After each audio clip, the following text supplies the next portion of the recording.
L'allaitement, il correspond au projet de croissance totalement adéquate, idéal pour le jeune enfant. Ça veut dire que chaque mère a une qualité de lait maternel qui est en adéquation avec son bébé, puisque on sait aujourd'hui que le lait maternel, la qualité et la composition s'adaptent totalement avec les besoins du nouveau-né, avec les besoins du bébé. Donc, de manière très large, on sait que le lait maternel est protecteur, il est nourricier évidemment, il y a le lien affectif dont on a parlé qui est magique, qui est magnifique. Ça n'empêche qu'il y a aussi un lien affectif qui se crée avec son bébé si on le nourrit au biberon, avec une préparation pour nourrisson, évidemment. Il va permettre de faire maturer la flore aussi, il va permettre de mieux assimiler, mieux digérer également. Et puis, il va le protéger véritablement. Il y a énormément d'anticorps, énormément de constituants qui font que ce lait maternel est complètement adapté au bébé et dont on ne saura jamais, et je l'espère, le reproduire pour laisser l'intelligence du corps toujours s'exprimer et faire jaillir la vie en fait. Moi, ce que j'aime expliquer aux mamans que je rencontre qui décident d'allaiter ou qui, au départ, hésitent, c'est de tenter l'aventure allaitement, de tenter l'expérience. Et le peu de lait maternel qu'on va offrir au bébé, c'est toujours bon à prendre. Après, c'est comme quand on va faire un jeûne ou une monodiète, de ne pas se mettre forcément un objectif. Parce qu'un objectif, ça veut dire quoi? Ça veut dire qu'on va chercher à avoir une efficacité en fait. L'allaitement, c'est tout autre chose en fait. L'allaitement, c'est oublier sa montre, oublier le cadre, et c'est d'être vraiment en interaction avec son enfant. Donc, de tenter l'expérience, que ce soit 2 jours, 3 jours, que ce soit plus, que ce soit 3 mois, 6 mois, 1 an et au-delà, en fait, c'est toujours bon à prendre. Après, il y a le cadre plus classique de l'OMS, donc l'Organisation mondiale de la santé, qui dit 6 mois, c'est bien, 1 an, c'est idéal, et au-delà, jusqu'à 2 ans. Toutes les femmes ne peuvent pas, quelque part, se permettre d'allaiter autant de temps, mais c'est aussi après une question de priorité, d'organisation. Et là, encore une fois, tout est possible en fait. Le lait maternel est composé en grande partie de 87% d'eau. Ça, c'est très important aussi d'expliquer ça aux mamans qui allaitent, parce que la qualité de l'eau qu'elles vont boire va aussi influencer la qualité du lait maternel. On oublie souvent que l'eau est très importante pour hydrater. Ensuite, le lait maternel contient environ 7% de glucides, donc des sucres, dont du lactose, qui n'est pas un lactose, une molécule qui est allergisante pour le bébé. Toutes les femmes produisent dans leur lait maternel du lactose. Ensuite, elle contient 1% de protéines, donc c'est vraiment une quantité infime. Et souvent, on a un regard par rapport aux protéines qui est un peu anxiogène, ou le fait de se dire qu'on peut manquer de protéines. Alors qu'en fait, le lait maternel, qui est notre aliment originel, eh bien, on voit que finalement, on a besoin de très peu de protéines au départ pour grandir. Et ce dont on a le plus besoin sont donc de l'eau, des glucides et puis des acides gras. On compte environ 150 acides gras différents. C'est très important.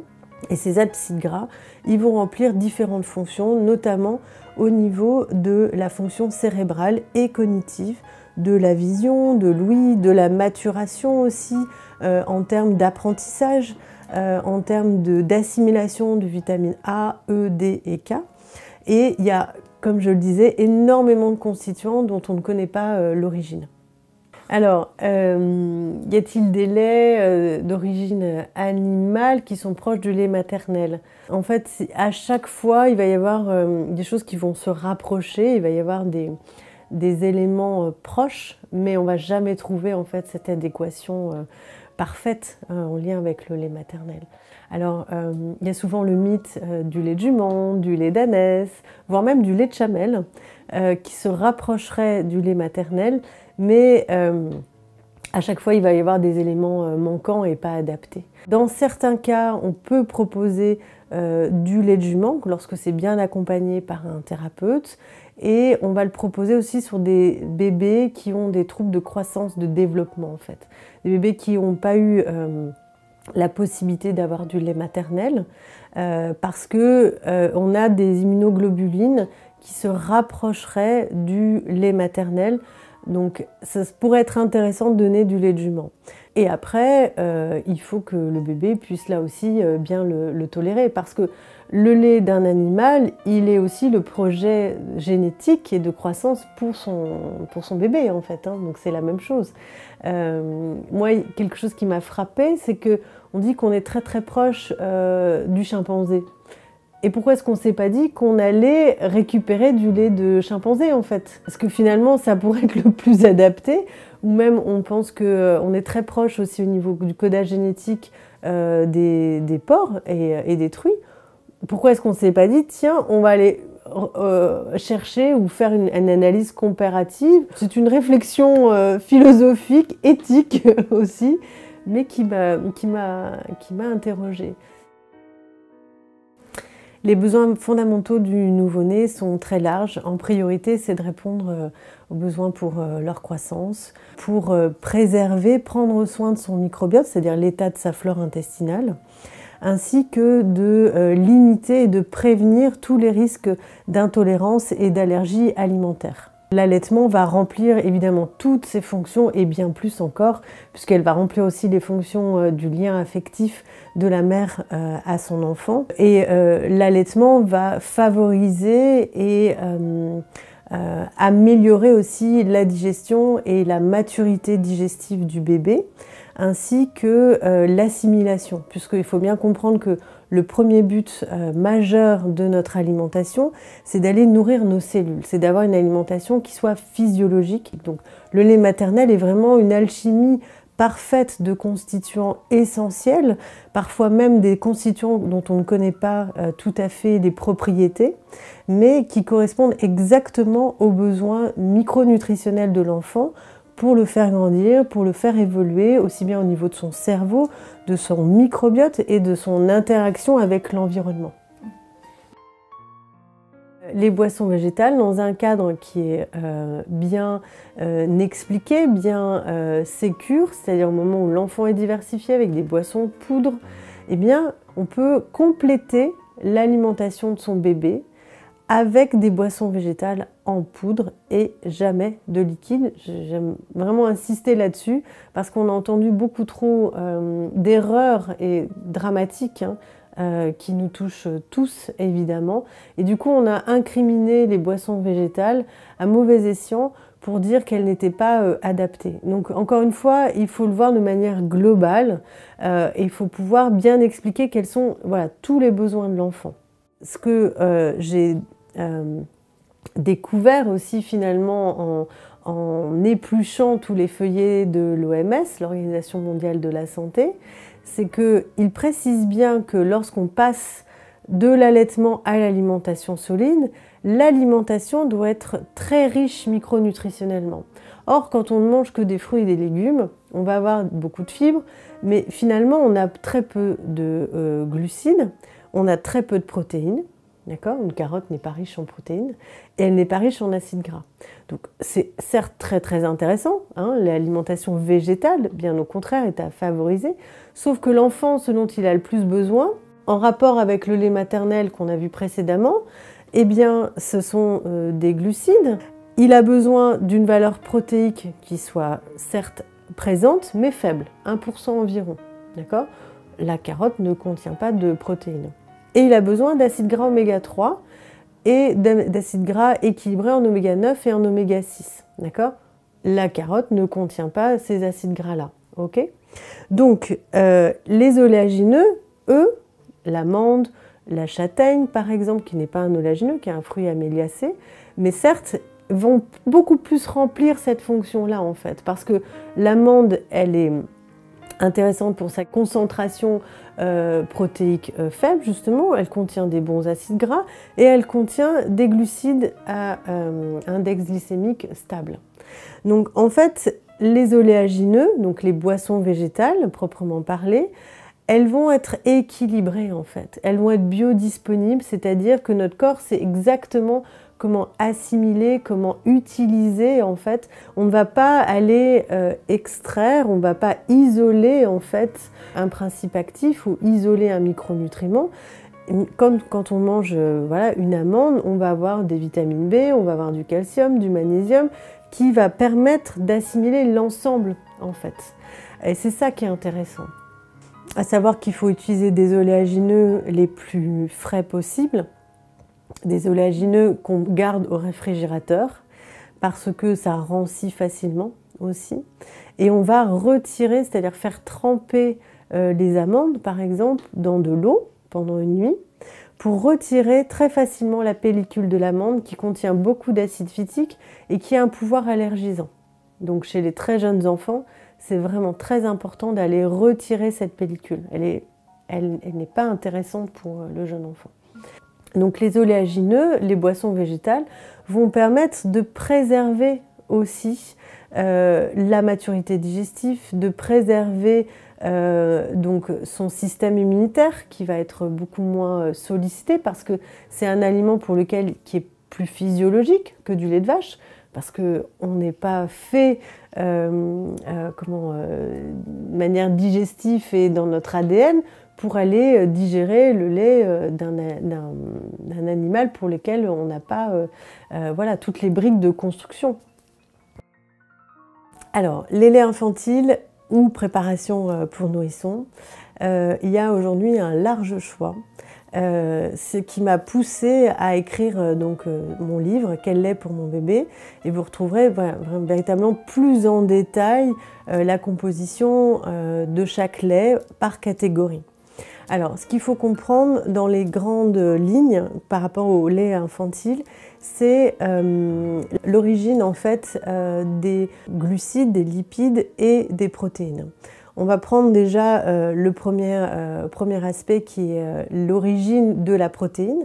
Et les industriels ont le choix entre 4 types de protéines issues du monde animal et végétal. Donc il y a le lait de vache qui a la possibilité d'être transformé mais partiellement hydrolysé ou totalement hydrolysé. C'est-à-dire que pour des enfants qui seraient intolérants ou allergiques aux protéines de lait de vache, on va modifier en fait le rapport protéine-caséine soluble de manière à faciliter la digestion de l'enfant. Donc le lait de vache, depuis quelques années, on a le droit d'utiliser une protéine de lait de chèvre. C'est très important d'expliquer que les préparations pour nourrissons à base de lait de chèvre sont autorisées depuis 2008 et rentrent dans la réglementation en vigueur d'une préparation pour nourrissons.